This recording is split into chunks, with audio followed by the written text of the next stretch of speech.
Bahkan malaikat yang bertugas di waktu khusus malam, yang bertugas di waktu khusus siang, itu demi adanya waktu ini yang diistimewakan oleh Allah, itu semua langsung kumpul di waktu itu.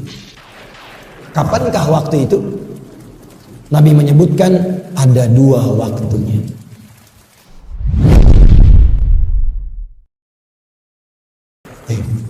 Nah, kita mulai dari awal dulu ya.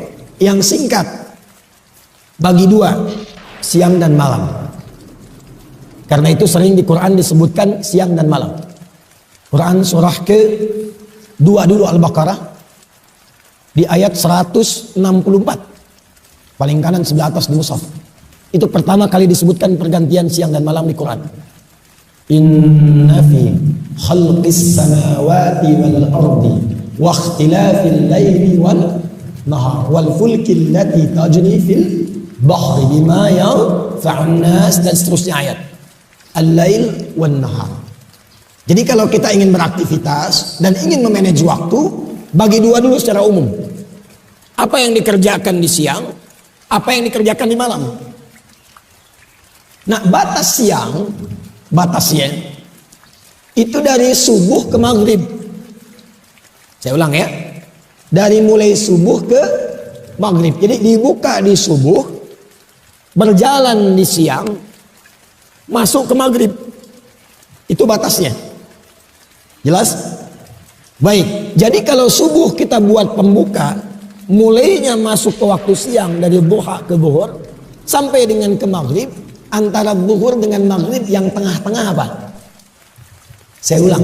Antara zuhur dengan maghrib yang tengah-tengah apa? Asar. Itu yang dimaksud Nabi dengan waktu pertengahan di siang hari. Jelas? Ada waktu pertengahan di siang hari. Antara siang menuju ke maghrib, tengah-tengahnya asar. Itu yang dimaksud di Al-Bukhari. Nomor hadis 555, di hadis Muslim nomor hadis 632. Yata'aqabuna fikum malaikatun bil-laili wa malaikatun bin-nahari yajtami'una fi salatil asri. Karena itu tafsir ulama pada surah Al-Baqarah ayat 238 tentang salatul wusta, salat pertengahan, itu salat asar. Tafsir pertamanya. Yang kedua adalah waktu malam nanti. Malam ke siang, diambil tengahnya. Pembukanya apa? Dari mulai Isya. Karena maghrib itu pembatas. Kemudian mulai ke Isya. Sampai nanti muncul siang kembali. Siangnya masuk ke zuhur. Antara Isya ke zuhur, tengah-tengahnya ada apa? Antara Isya ke zuhur, tengah-tengahnya ada apa? Subuh. Maka tafsir yang kedua, ada waktu pertengahan langsung disebutkan oleh Nabi, begitu pentingnya sampai malaikat malam berkumpul, malaikat siang berkumpul di waktu pertengahan ini. Wa fi sholatis subuh, di waktu subuh. Hanya yang menarik begini, ada beda antara asar dengan subuh, keistimewaannya. Ada yang sama-sama dimiliki, jadi sama-sama antara subuh dengan asar. Ada yang hanya dimiliki subuh saja, asar tidak. Apa yang sama-sama dimiliki? Teruskan hadisnya. Perhatikan hadisnya. Yajtami'una fi salatil asri wa salatil fajri. Maka para malaikat itu berkumpul menyertai orang-orang yang salat di waktu asar. Kemudian berkumpul pula menyertai hamba-hamba yang ada di waktu fajar subuh. Atau kama qala Rasulullah sallallahu alaihi wasallam, summa yas'aluna ila as-sama'. Kemudian mereka langsung kembali naik ke langit. Lalu diuji oleh Allah untuk dikonfirmasi bahwa malaikat itu menunaikan tugasnya dengan benar. Kaifa taraktum ibadi? Kata Allah, bagaimana keadaan hambaku ketika kalian tinggalkan tadi? Allah sudah tahu. Karena Allah Maha tahu.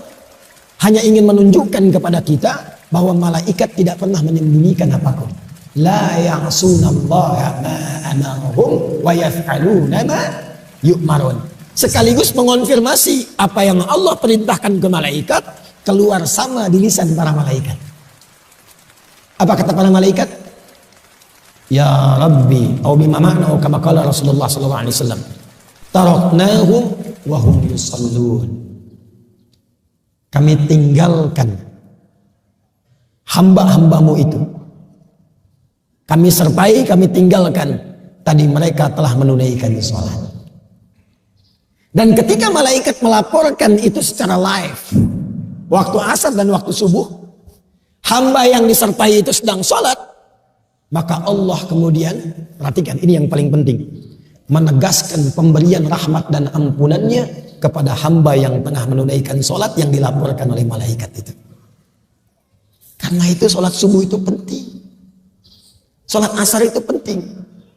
Karena itu termasuk waktu yang paling gratis ketika digunakan yang bisa mendatangkan rahmat Allah Subhanahu wa ta'ala. Dan pada saat itulah malaikat mengaminkan apa yang dimintakan oleh hamba-hamba itu. Langsung mengaminkan. Sedangkan hadis lain mengatakan, "Faman wafaqa ta'minuhu ta'minal malaikati, ghufira lahu ma taqaddama min dzambi." Yang aminnya bersamaan dengan malaikat, minta diaminkan. Atau dalam sholat kita amin, malaikat amin. Langsung dapat bonus. Bukan hanya dikabulkan doanya, tapi langsung mendapatkan ampunan Allah Subhanahu wa ta'ala. Jadi keutamaan waktu subuh itu yang pertama, mempercepat datangnya ampunan Allah Subhanahu wa ta'ala. Maaf, pilih mana? Dapat harta 100 miliar atau dapat ampunan Allah? Tak ada yang ketiga, cuma dua saja ini. Dapat harta 100 miliar atau dapat ampunan Allah? Pilih mana? Masa suaranya lemah sekali. Ampunan Allah. Oh, ini tidak pede, ini ada sesuatu itu. Ingin ampunan Allah tapi sekarang kok mohon maaf tuh. Ada yang meninggalkan Jumat karena ngejar proyek. Ada yang bahkan bekerja yang pekerjaannya bersamaan dengan waktu sholat. Padahal dia tahu dalam sholat bisa mendatangkan rezeki. Subuh itu spesial. Spesial. Karena itulah langsung disebutkan dalam Al-Quran, Allah menegaskan tentang keutamaan ini. Quran surah 17 ayat 78. Aqimis salata liduluki syamsi ila ghasaqil laili. Tunaikan sholat dengan benar. Dari mulai tergelincir matahari, zuhur dulu disebutkannya. Sampai ke malam tiba, sampai ke isya. Zuhur, asar, maghrib, isya. Ini standar. Tapi subuh diakhirkan. Subuh urutannya diakhirkan. Wa qur'anal fajr. Inna qur'anal fajri kana mashhuda. Perhatikan. Yang 4 disebutkan sholat. Tapi yang subuh redaksinya oleh Al-Quran ditegaskan dengan nama Quran. Quran, bukan hanya sholatnya. Ternyata yang penting di waktu subuh itu bukan hanya sholatnya, tapi semua bacaan yang disampaikan di waktu subuh langsung dipersaksikan. Kalau doa dikabulkan, kalau istighfar diampuni, kalau minta rahmat diberikan. Itu subuh. Karena itulah ada orang-orang yang berburu waktu subuh karena tahu waktunya. Oh, ini jam 4.45 di Sumatera Barat. Maka dia bangun karena tahu waktu, dia siapkan jam 3 bangun. Ada yang setengah 4. Jadi 4.45 adzan, jam 3 sudah bangun. Karena tahu ada waktu yang istimewa. Bahkan dia kejar menjelang subuh. Ada waktu menjelang subuh, itu disebut sahar namanya. Misal subuh 4.45, 15 menit sebelum subuh itu disebut dengan saharun, sin ha ra. Jamaknya disebut dengan ashar. Ini di sini saya mau berikan rahasia. Tapi ini di antara kita saja. Jangan bilang-bilang ya. Di sini aja. Ya. Bu.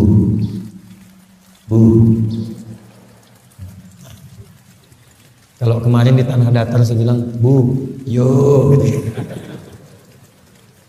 Sini ya, Bu. Nah, gitu. Nampaklah bilangnya. Waktu sahar, waktu ashar, itu diistimewakan oleh Quran dengan satu amalan yang bila itu dikerjakan bahkan disifati oleh Quran sebagai penghuni taman surga yang sedang beraktivitas di bumi. Jadi ada calon penghuni taman surga, Jannatun Uyun, sedang beraktivitas di bumi. Dia tinggal nunggu meninggalnya aja untuk pulang. Salah satu aktivitasnya apa? Dia sering beristighfar di waktu sahar. Itu ada di Quran surah 51 Adz-Dzariyat di ayat ke-18. Wabil ashari hum yastaghfirun. Dan mendekat ke waktu subuh, mereka ingin duluan mengejar rahmat Allah berupa ampunan Allah Subhanahu wa taala. Karena hadisnya qudsi. Hadis qudsi. Yanzilu Rabbuna tabaraka wa ta'ala fi thuluthil akhir minal lail. Fayaqulu ya ibadi. Itu setiap datang waktu sahar, Allah menyampaikan, hei hamba-hambaku, siapa yang minta, aku berikan. Siapa yang berdoa, aku kabulkan. Dan siapa yang memohon ampunan kepadaku, faman istaghfara liya ghafartu lah, aku ampuni sekarang dosa-dosanya. Apa rahasia yang ingin saya bagi? Begini, Bu, Ibu kalau saya beri pilihan, Ibu pilih mana? 1 miliar atau kalimat istighfar? Betul. Awas nanti dimarahi bapak pulang dari sini. Kenapa kau ambil 1 miliar?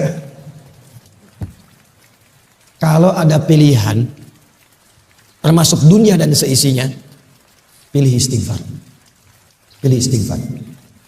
Karena kemuliaannya 2. 1, istighfar itu memberikan jaminan langsung dari Allah kepada kita untuk menjadikan semua yang Allah titipkan kepada kita semua berkah dan bernilai baik.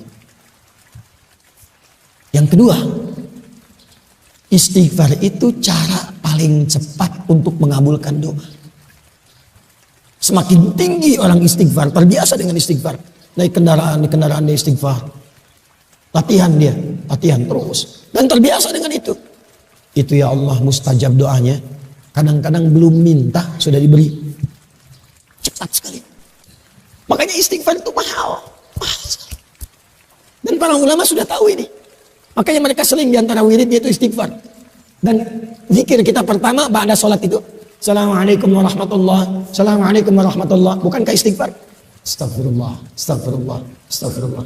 Allahumma antas salam minka salam tabaraka ya dzal jalali wal ikram. Istighfar. Karena menghadirkan berkah, menggugurkan dosa, mempercepat jawaban doa. Itu istighfar.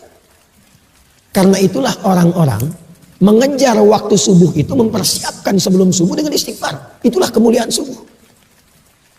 Jadi kemuliaan subuh itu, selain mempercepat terkabulnya doa, kalau ingin cepat doanya dikabul, bangun sebelum subuh. Isi dengan istighfar. Itu rahasianya. Makanya 2 rakaat sebelum subuhnya pun sunnahnya itu lebih baik daripada dunia dan seisinya. Rakaatul fajri khairum minad dunya wa ma fiha. Sebab untuk apa dapat dunia dan seisinya kalau tidak mendapatkan ampunan Allah Subhanahu wa taala? Untuk apa?